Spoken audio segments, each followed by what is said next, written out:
Buenas noches. El viernes dimos a conocer aquí la noticia del secuestro en Tabasco de un grupo de escorts colombianas y le preguntamos a la autoridad de Tabasco si nada sabía del tema. La autoridad dijo al día siguiente que tomaba nota y a las pocas horas aparecieron las jóvenes mujeres. No fueron rescatadas. Otra vez, como hemos visto en otros lugares, los criminales prefirieron no meterse en problemas y las soltaron.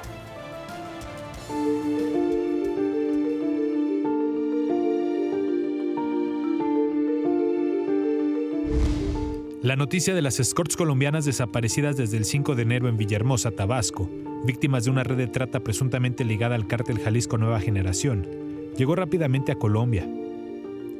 El mismo viernes, después de la nota de su desaparición difundida en Imagen Noticias, el Consulado de Colombia en México se comunicó formalmente con la Fiscalía de Tabasco para interponer la denuncia formal por la desaparición.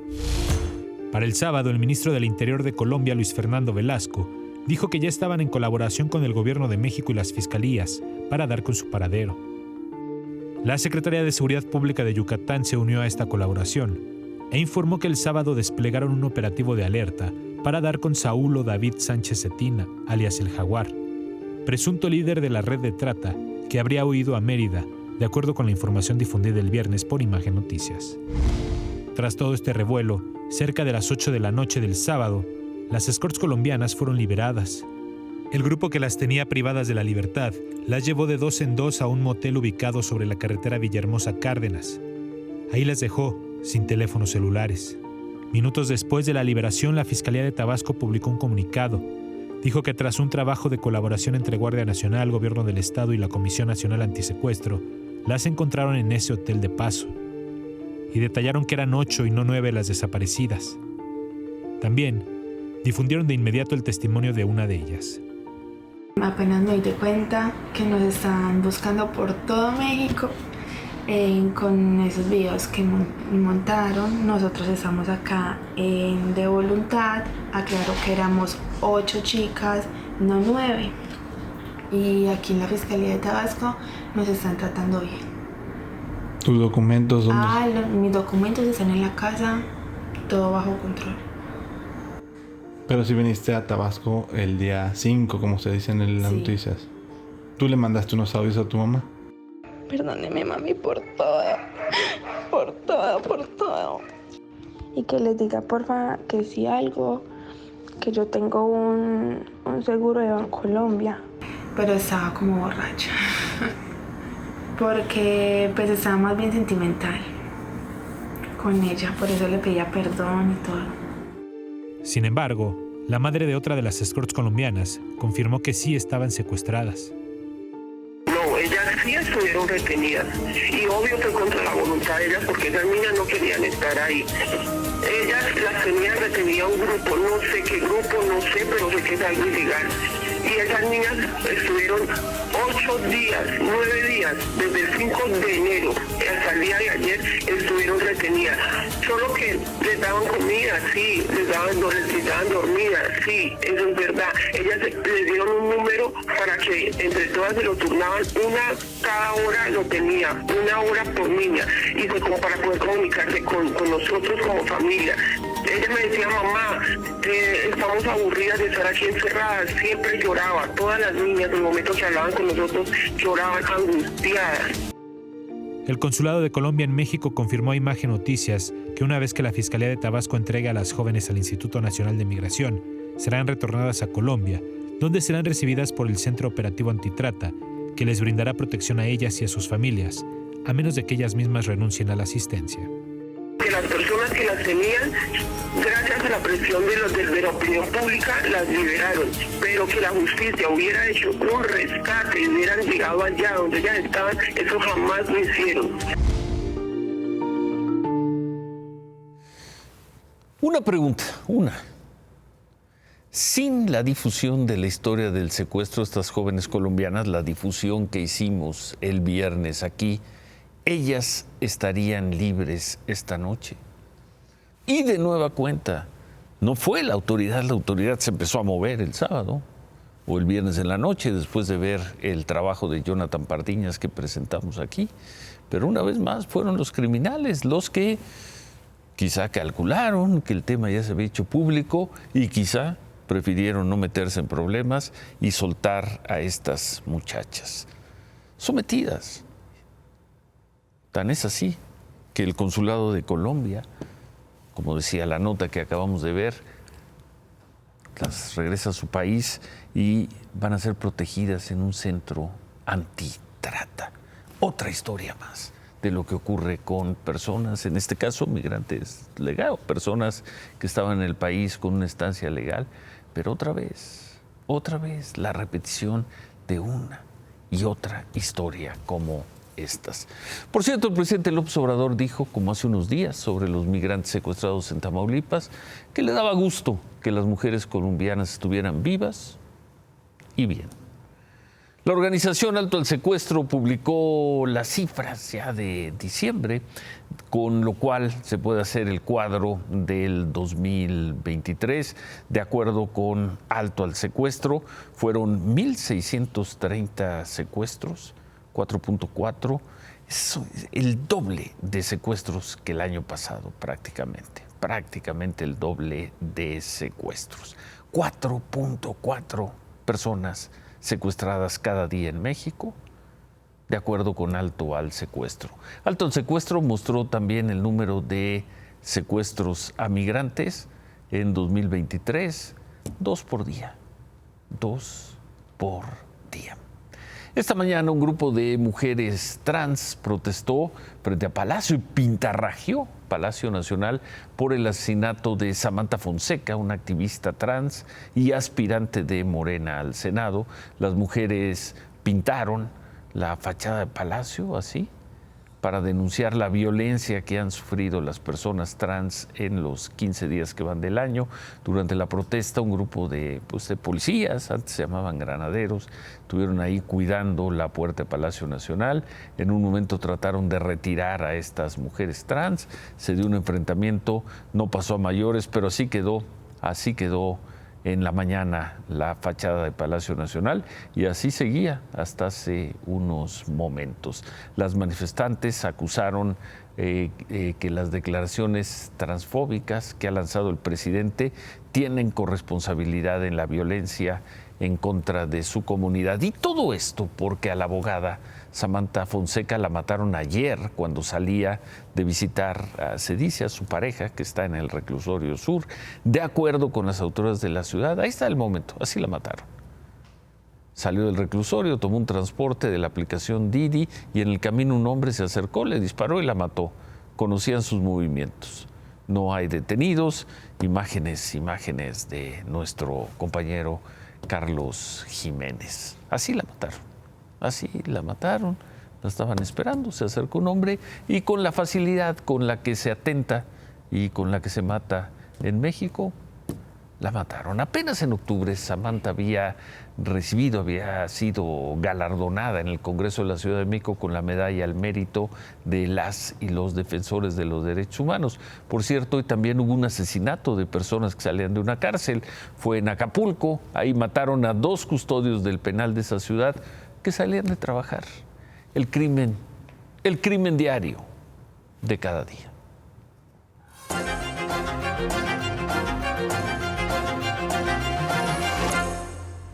Y sobre Acapulco y la violencia, hoy es el 5º día de parálisis del transporte público en esa ciudad.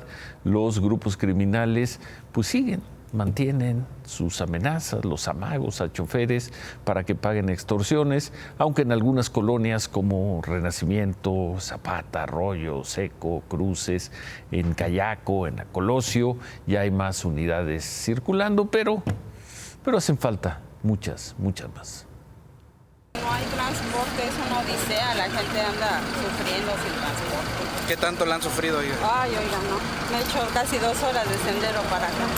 ¿Clase sendero? Sí, para acá 2 horas. 2 horas para un trayecto de 25 minutos. Moverse hoy en Acapulco es una peripecia. El transporte público continúa semi-paralizado luego de que el jueves hombres armados atacaran a balazos una base de colectivos. El miedo guardó los taxis y camiones. Y este lunes los pocos que salieron a trabajar son claramente insuficientes para la cantidad de ciudadanos porque necesitan moverse. En esta esquina del fraccionamiento Magallanes, un taxi colectivo dura menos de 30 segundos con lugares disponibles. El hombre de azul aborda atrás. Luego, 2 estudiantes de enfermería completan la capacidad. Una mujer se acerca, pregunta, se retira pero regresa y ocupa el asiento del copiloto. No hay lugar para dudas. Y listo. 3 personas atrás y 3 adelante, chofer incluido, todo en menos de medio minuto. Y así otro, y otro, y otro, sin moverse de ese mismo lugar. Un colectivo pues es chico para 2 personas, ¿verdad? Robustas, ir adelante, no es incómodo, muy incómodo. Pues bueno, a mí, pero para mí, porque ando lastimado la columna, eso es todo. No puedo ir doblado por la columna. En la costera, la demanda organiza sus largas filas.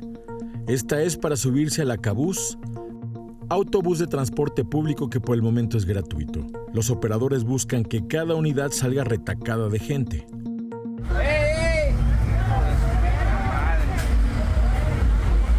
¿Cuánto lleva esperando? No, yo vengo llegando. Pero hay que esperar mucho para... Algo, sí. ¿Cómo cuánto? Más o menos como 1 hora. La crisis del transporte en Acapulco llevó a la Guardia Nacional a hacer trabajo de colectivo. La Policía Municipal escolta a los pocos autobuses que están dando servicio. Y la Policía del Estado hace operativos aleatorios en puntos del puerto para evitar que la delincuencia vuelva a paralizar por completo el servicio. Hoy empecé a trabajar porque 3 días sin chambear. ¿Con miedo o tranquilo? No, ahorita sí, un poquito así con la psicosis, pero así andamos. Y por la tarde-noche, lo mismo. Calvario para salir, calvario para regresar a casa. El gobierno estatal asegura que mañana quedará regularizado el transporte en Acapulco, pero hoy, de paga o aventón, el pasaje es cuestión de fuerza y de fortuna. Y siguen pasando los días, siguen las amenazas de los grupos criminales sobre los transportistas y siguen las penurias de los habitantes que apenas a finales de octubre pues daban gracias por haber salido vivos de la tragedia del paso del huracán Otis. Por cierto, hablando del huracán, vamos a ver estas imágenes. El Club de Yates es prácticamente un cementerio de embarcaciones. Así, vamos a ver las imágenes. Han pasado 79 días desde que el huracán Otis tocó tierra en Acapulco. Hasta ahora, decenas de barcos siguen varados en la playa y también en el Club de Yates, generando contaminación. De acuerdo con la Secretaría de Marina, hay 548 barcos extraviados, de los cuales han localizado ya a 95. Este es el panorama.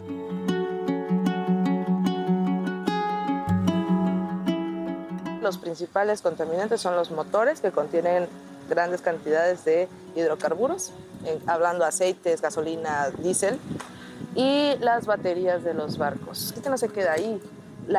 Los hidrocarburos en general no se quedan ahí, el mar se mueve. Me han reportado en otras zonas que han visto manchas de aceite.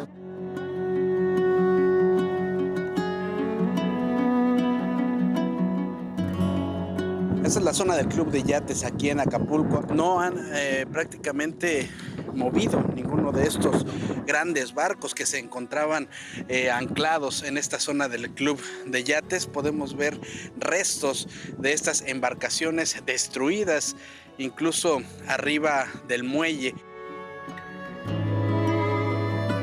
Todo un tema desde las aseguradoras, desde la infraestructura náutica, desde no tenemos dónde poner todas estas embarcaciones. Es un proceso. Lo comprendemos.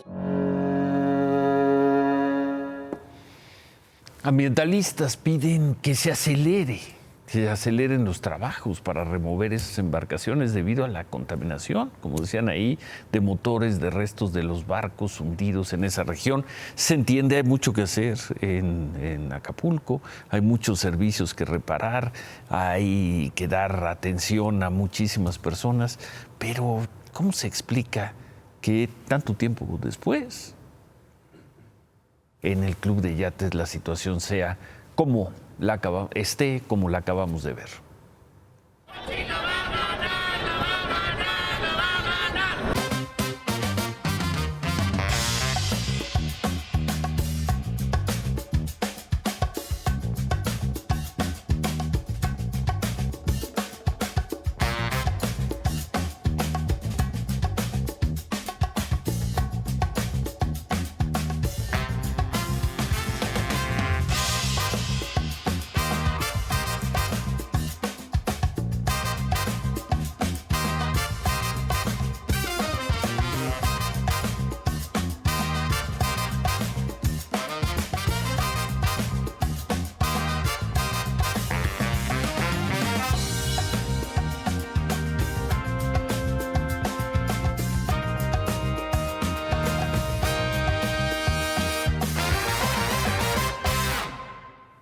Xóchitl Gálvez, la candidata presidencial de PRI, PAN, PRD, tuvo ayer un evento muy concurrido, no solo por la cantidad de gente que estuvo ahí, sino porque ahora sí, y de buen humor, aparecieron los liderazgos del PRI, del PAN y del PRD. Esto fue ayer en la Arena Ciudad de México. En su discurso, Xóchitl, por cierto, dijo que lo que se juega en las elecciones de junio es el futuro de la democracia en el país. Le lanzó este reto a Claudia Sheinbaum, que Claudia Sheinbaum respondió así. Le vamos a ganar, porque ella dice que México está mejor que nunca. Y eso, vaya que es mentira. Yo sí vivo en la realidad de los mexicanos. Yo sí camino las calles. Yo sí escucho a la gente. Así es que, señora Sheinbaum, si le dan permiso, nos vemos en los debates. Ayer la precandidata Xóchitl la retó a ver si le dan permiso a usted a los debates. No hay orden. Sí, va a ir. Ahí va a estar. Ya hablaremos. Bueno, eso lo dijo Claudia Sheinbaum al llegar a un encuentro con integrantes del American Society of México. Estuvieron presentes unos 600 miembros y representantes de organizaciones no gubernamentales estadounidenses. En la presentación, Claudia Sheinbaum aseguró que las obras estratégicas de la Cuarta Transformación potencian la integración económica con Estados Unidos. Y dijo esto. Y nosotros queremos que la inversión extranjera directa, que la inversión nacional, no solo se traduzca en los grandes indicadores, crecimiento del Producto Interno Bruto, crecimiento de la inversión extranjera directa, sino lo que nosotros queremos, y ese es el reto que tenemos todos, empresarios, gobierno, trabajadores, es que se traduzca en bienestar y en un desarrollo, evidentemente, de bajo impacto ambiental o del menor impacto ambiental posible, sustentable y con bienestar. Xóchitl Gálvez estuvo en Uruapan, ahí participó en una caminata y un encuentro con militantes de los partidos de su coalición y además con los Xochilovers. Hizo un llamado a recuperar el país porque dijo hay zonas donde la delincuencia gobierna con impunidad. Aseguró que en las elecciones hay muchos candidatos que literalmente se jugarán la vida. Claudia, buenas noches. Ciro, buenas noches. 20,000 asistentes en un cierre de campaña. No, fue un buen día para Xóchitl Gálvez, como también fue un buen día para Donald Trump. Hoy arrancaron las primarias para elegir al candidato presidencial republicano para las elecciones del 5 de noviembre en Estados Unidos, rumbo a la Casa Blanca. Y Trump arrasó en el llamado caucus de Iowa. Obtuvo más del 50% de las preferencias, con más del 90% de los votos ya escrutados. Supera por mucho a sus dos rivales más cercanos, el gobernador de Florida, Ron DeSantis, y a la ex embajadora ante la ONU, Nikki Haley. Hace unos minutos, Trump celebró su triunfo y su primer paso para conseguir la candidatura presidencial.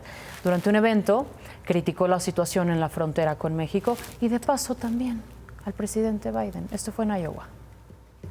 We're going to seal up the border because right now we have an invasion. We have an invasion of millions and millions of people that are coming into our country. I can't imagine why they think that's a good thing. It's a very bad thing.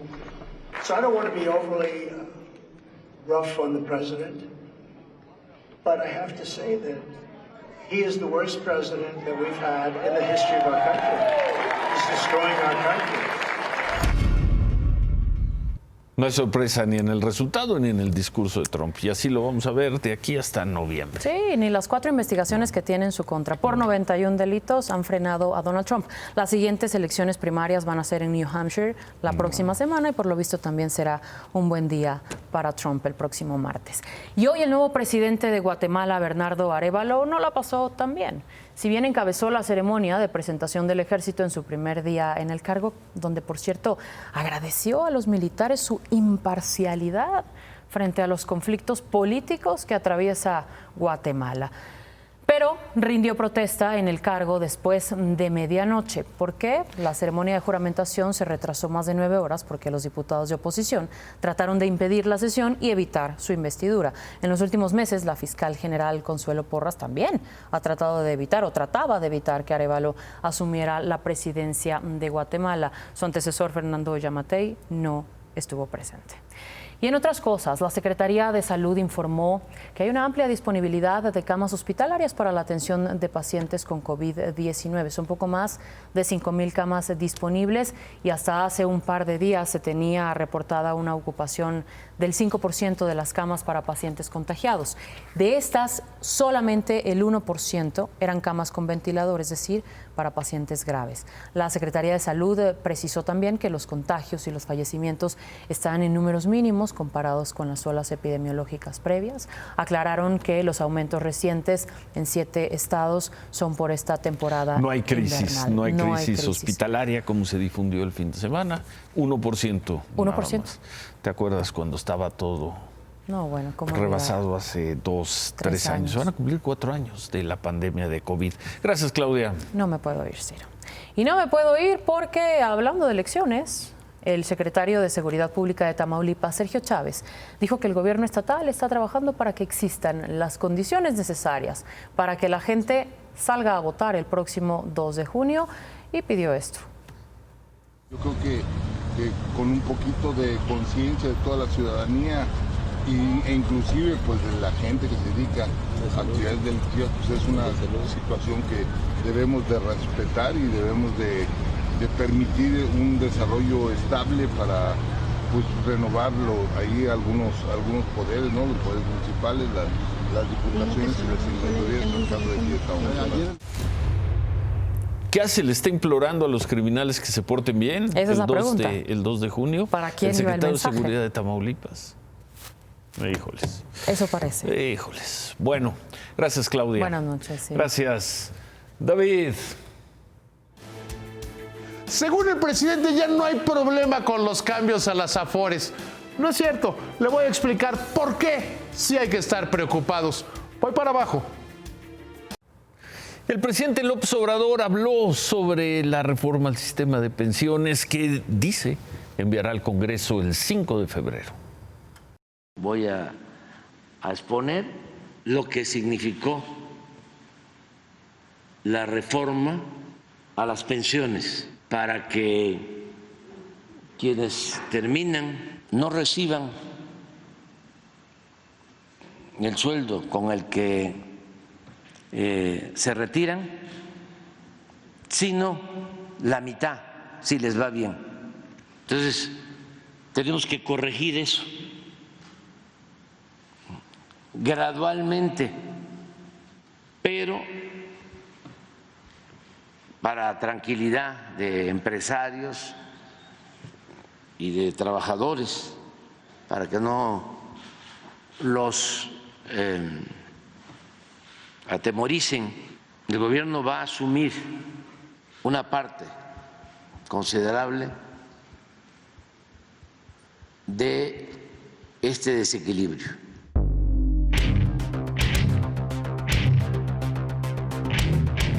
Y dice el presidente que para que no se preocupen los de las Afores ni nadie, que el gobierno le va a poner más lana. ¿Qué tal, Ciro? ¿Cómo estás? ¿Te hizo caso? Pues no, debemos estar más preocupados ahora.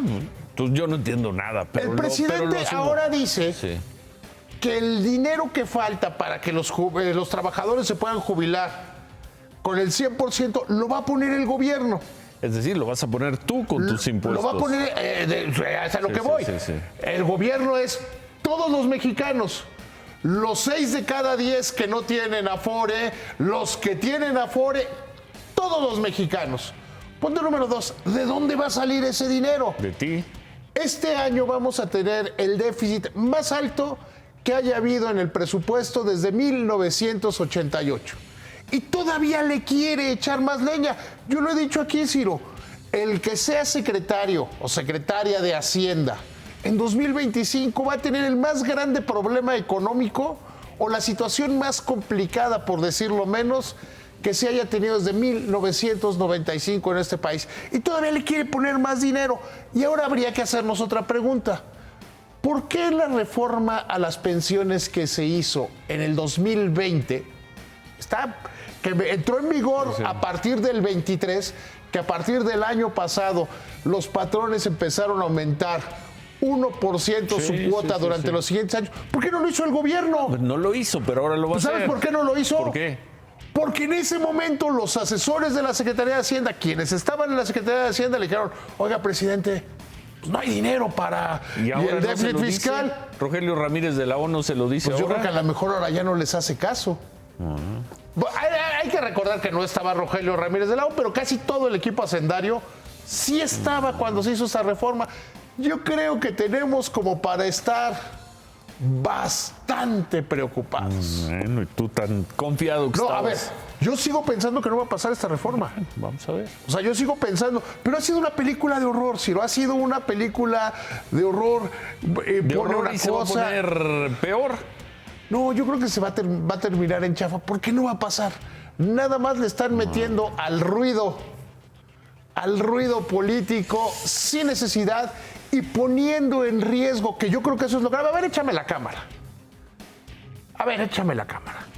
Lo que se está poniendo en riesgo no es el dinero de los trabajadores. Lo que se está poniendo en riesgo es la estabilidad de la economía en un cambio de sexenio. Y con esta me despido. Y gracias a ustedes por sus comentarios sobre el trabajo de Jonathan Pardiñas sobre las jóvenes colombianas secuestradas en Tabasco. Nos piden una respuesta a la pregunta que hice hace unos momentos. La respuesta más sensata es: de no haberse dado a conocer la historia, esas muchachas difícilmente habrían aparecido. Qué triste que así sea, pero así es. Se quedan con ¿Qué importa? Gracias, buenas noches. Ánimo.